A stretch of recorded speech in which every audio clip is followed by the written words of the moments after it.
Salut à toutes et à tous, très chers fans, très chers cinéphiles, très chers amoureux du 7e art du cinéma.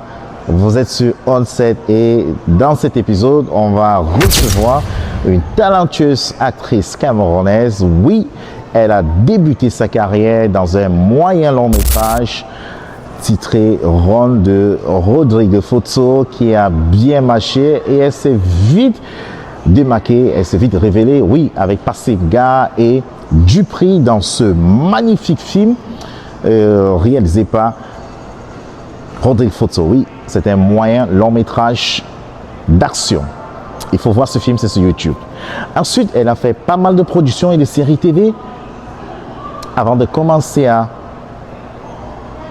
avoir la nostalgie, se rappeler de toutes ces histoires que son grand-père lui racontait. Et elle a eu cette envie-là de raconter cette histoire, de raconter la culture Bamoun, la culture Bamileke, la culture de l'Ouest, la culture du Cameroun aux Camerounais et à l'international. Et a eu la chance, grâce au festival Écran Noir et l'Institut Goethe, qui organise le concours 10 jours pour un film. Elle a participé, elle a gagné, elle est même allée en Allemagne pour suivre la formation. Et lorsqu'elle est rentrée, elle a produit son deuxième court-métrage. Et entre-temps, le premier, Gongouré, l'histoire que lui racontait son grand-parent, était en train de bien marcher dans les sélections, dans les festivals. Et c'est ainsi que ce film a été sélectionné au Silicon Valley African Film Festival de 2024, ici en Californie, aux États-Unis. Elle était la seule Camerounaise qui portait le continent, le vert ou jaune, ici en Californie.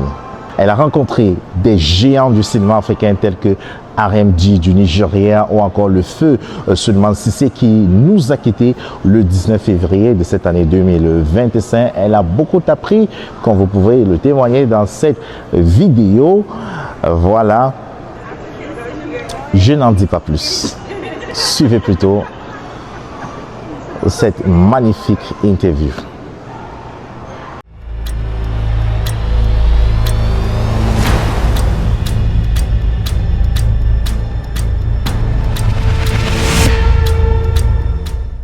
Comment est-ce que j'ai découvert l'histoire de Ngongour que je raconte dans ce court-métrage? Mes parents, mon grand-père avait l'habitude en fait de nous raconter les histoires de notre culture, de nos traditions, de nos aïeux, de nos ancêtres.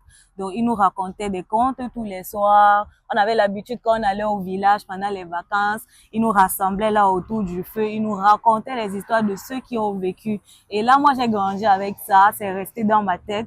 Tout de suite qu'on a dit, il faut raconter l'histoire d'une légende de votre tradition, de votre pays ou bien de votre culture. Tout de suite, j'ai pensé à l'histoire de Ngongour parce que c'est une histoire qui m'avait marqué en fait. Une femme qui fait juste 30 minutes sur le trône. Je me suis dit, pourquoi pas raconter? Ça peut être une histoire forte et qui peut toucher plus d'une personne en fait. Que veut dire Gongouré? Ngongour, ça veut dire, si je traduis littéralement, ça veut dire grand territoire, grand royaume. Ngongour, Ngongour, c'est territoire, oui, c'est territoire, si je peux dire ça comme ça. Ngour veut dire grand. Donc, on peut dire grand territoire si on traduit ça littéralement, en fait.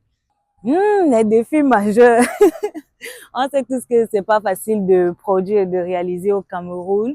Mais particulièrement pour ce projet, j'ai reçu un soutien de la part de l'Institut Goethe. Maintenant, mon plus grand challenge et mon plus grand défi, ce que je peux dire, mon plus grand challenge était de recréer l'époque 1757, c'était de ne pas tomber dans l'anachronisme en fait. Parce que quand on parle de l'époque 1757, nous sommes au 21e siècle en 2024. Bon, j'ai réalisé le film en 2023.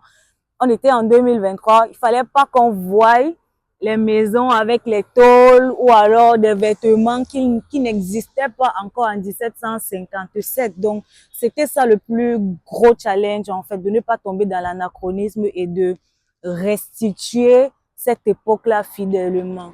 J'ai fait énormément de recherches avant d'écrire le scénario, pendant la préparation du film et même pendant la production, je continuais de me renseigner. J'ai beaucoup lu les documents qui parlaient de son histoire et de cette époque-là. J'ai fait énormément de recherches sur les costumes, sur comment est-ce que les maisons étaient bâties à cette époque-là, sur comment les gens parlaient, comment les gens se tenaient, parce que c'est important, en fait, les coiffures, le maquillage et tout. Donc, c'est super important, en fait, de faire des recherches autour de tous ces éléments-là si on veut recréer fidèlement une époque, en fait. Et donc, j'ai travaillé en parfaite collaboration avec les chefs de poste de l'équipe technique, en fait. Donc, avant tout, j'ai pensé à mon découpage technique. Après avoir fini l'écriture, j'ai pensé au découpage technique. J'ai essayé de penser au film visuellement. Donc, j'ai pensé au découpage technique, chaque cadre et mes intentions dans la photographie et tout ça, et même dans le son. J'ai discuté avec les chefs de poste avant le tournage, pendant la préparation, l'étape de pré-production. On a discuté de tous ces détails-là, de comment est-ce que je voyais ma vision concernant le film. On a échangé et ils ont tout de suite compris. Pour eux, c'était un challenge en fait parce que chez nous, on n'a pas l'habitude de faire ces films d'époque-là. Donc pour eux, en fait, c'était OK, ça c'est un challenge et tout, il faut qu'on y arrive et tout. C'était pareil aussi avec les costumes et la déco, le décor. Le chef décorateur, lui, il avait un gros challenge parce qu'il fallait qu'il nous recrée des décors de cette époque-là. Pareil pour la chef costumière et la maquilleuse, les coiffures aussi. Tout ça, c'était un challenge pour tout le monde. Chacun a pris ce projet comme si c'était le sien et ils ont travaillé avec beaucoup d'acharnement, beaucoup d'amour et ça a donné le résultat qu'on voit aujourd'hui. Ah, je dirais que tout a commencé par l'Institut Goethe, en fait. Ce film m'a ouvert énormément de portes. Je veux dire, je suis étudiante en art du spectacle et cinématographie et avant ça, je n'avais pas encore fait un film qui était allé dans des festivals. C'était juste des films écoles. C'était juste des films qu'on faisait et on nous jugeait, on nous donnait des notes, c'était pour des contrôles continus, c'était pour des examens. Donc, ça restait là dans le cadre de l'université parce que c'était dans le processus d'apprentissage et de formation. Maintenant, quand cette opportunité du Goethe Institute est arrivée, je me suis dit, voilà, il faut que je me lance et tout. Et heureusement pour moi, j'étais la lauréate de l'année 2023. J'ai bénéficié d'une formation en Allemagne de 5 semaines sur tous les métiers du cinéma. Bon, les métiers phares du cinéma, la réalisation, la production, l'écriture de scénario, la direction de production, la direction d'acteurs, plusieurs métiers importants du processus de création d'un film. Donc, c'était une formation intense. J'ai beaucoup appris. Et au retour, j'ai fait un deuxième film, toujours soutenu par le Goethe Institute. Donc, je peux dire que professionnellement parlant, tout a commencé là sur la plateforme Diego pour un film organisé par le Goethe Institute avec le partenariat du festival Écran Noir. Jusqu'ici, je dirais que le film compte 10 sélections en festival et un prix remporté, le prix du stylo d'or au festival First Shot. Le film est nominé et suit son cours dans plusieurs autres festivals.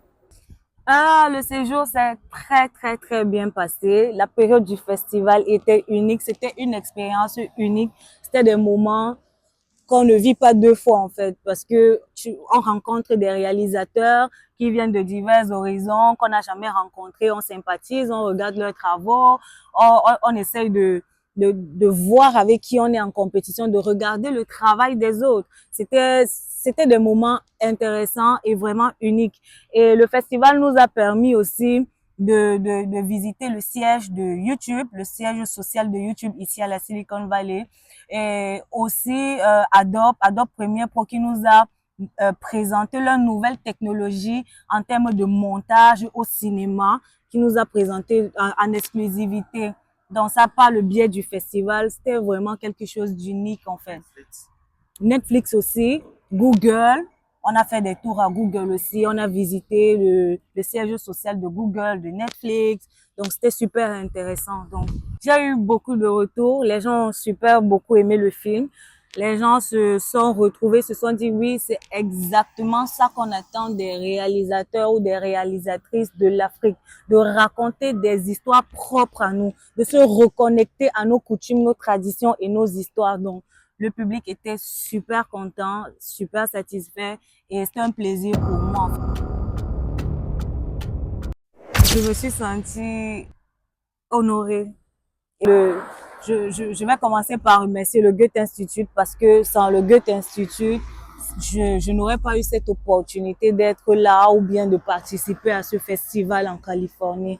Donc, je vais dire merci au Goethe Institute pour la compétition 10 jours pour un film, pour ce qu'ils font pour la culture camerounaise, le cinéma camerounais. Merci au festival Écran Noir qui est en partenariat avec le Goethe Institut parce que, il faut le dire, cette compétition a lieu justement pendant le festival Écran Noir. Donc, je dis encore merci au festival Écran Noir pour ce qu'il fait pour le cinéma camerounais. Merci à tous ceux qui ont travaillé sur le film, les techniciens, les acteurs, la boîte Inception Art and Com qui nous a accompagnés avec la logistique matérielle.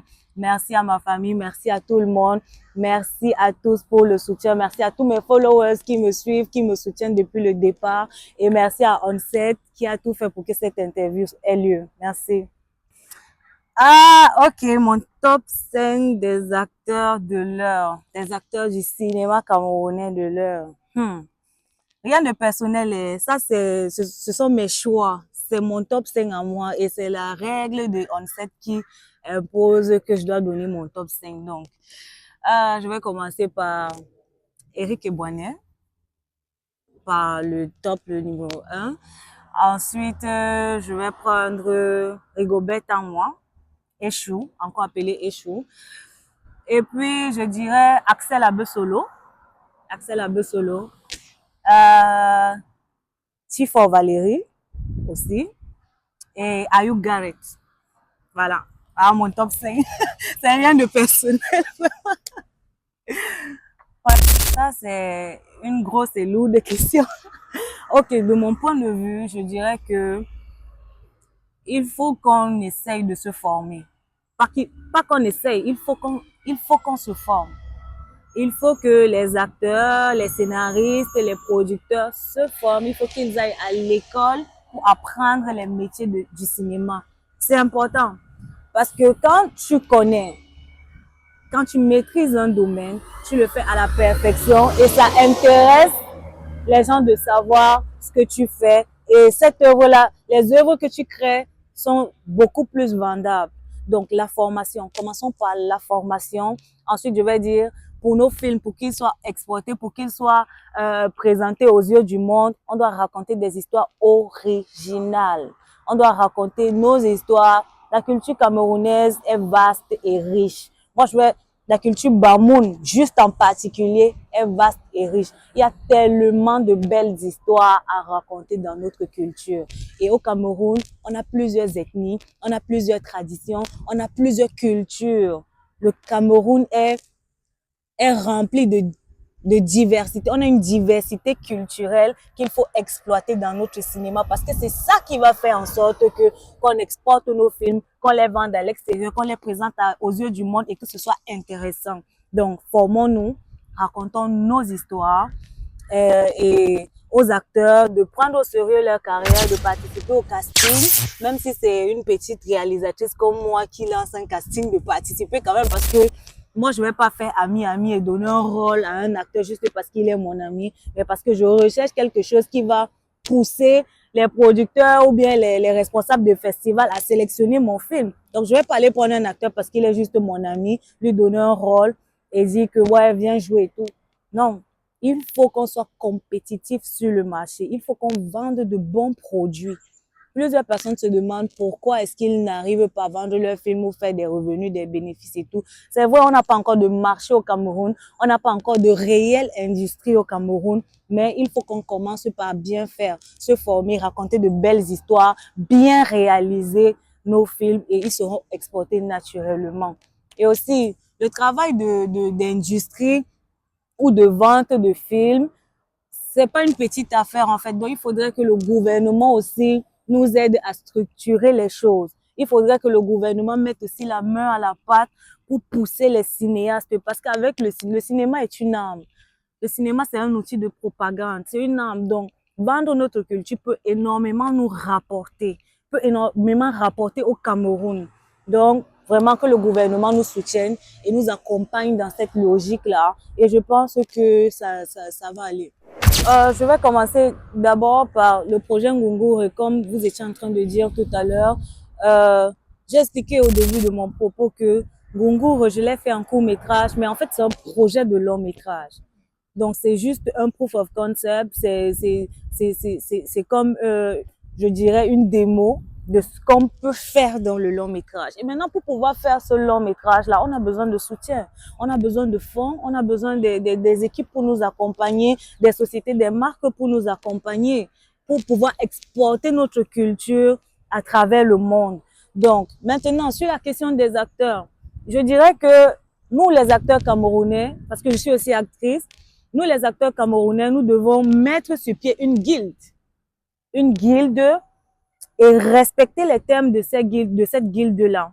La guilde où, pour jouer avec un acteur, pour travailler avec un acteur sur un projet, les producteurs doivent respecter les différents montants à payer ou les différents cachets à payer à ces acteurs-là. Et là, l'acteur pourra vivre aisément de son art. Et maintenant, pour ça, il va falloir qu'on fasse une restructuration de notre milieu. Surtout, je parle beaucoup plus d'abord du côté des acteurs. Il va falloir qu'on fasse une restructuration, qu'on essaye de s'asseoir et se dire, OK, pour avoir un acteur, oui, se dire, OK, ça c'est le top des acteurs. Comme j'ai cité tout à l'heure, Monsieur Rigobert, tant moi, pour l'avoir sur un projet, il faut donner tant. Et c'est un acteur de type A, de classe A par exemple. Et on essaye de classifier. Maintenant, les acteurs de classe B, on essaye de classifier et tout. Donc, il faut qu'on soit structuré si on veut avancer. Si on veut vivre de notre art, si on veut bénéficier des royalties de nos œuvres, on doit pouvoir être structuré.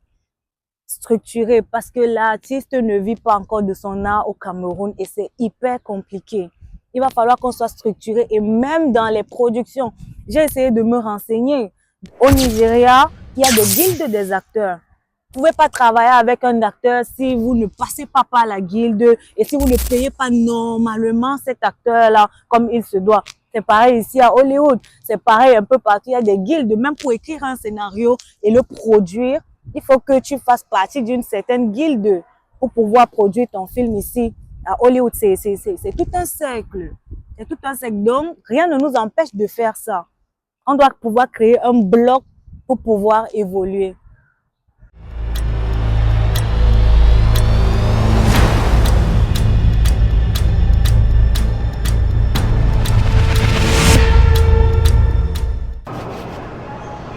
Alors c'est fini, très chers téléspectateurs, très chers fans, très chers cinéphiles. Rendez-vous la semaine prochaine, même sur votre chaîne YouTube. Et moi, j'ai une seule doléance à vous demander, c'est de nous encourager à grandir. Encourager ces efforts que l'équipe dans cette déploie pour être presque partout là où il y a les grands événements cinématographiques pour vous rendre compte. Encouragez-nous juste par un pouce de like, par un commentaire ou encore abonnez-vous. Merci. Et n'oubliez pas, la formule magique, c'est de toujours croire en soi, rester positif, never, ever, ever give up. Believe in yourself and you will make it. Et n'oubliez pas de regarder les films camerounais, les films africains sur YouTube. Voilà. On a par exemple la maison de production MH Production 237 par McLean, qui a MC, qui a Bloom, si je ne me trompe pas. Excusez-moi des appellations, je pourrais me tromper. Mais allez sur YouTube, vous avez l'affiche de ces films qui s'affichent et vous allez vous régaler avec tous ces films camerounais, ces films africains qui sont d'ores et déjà sur YouTube. C'est gratuit, c'est genre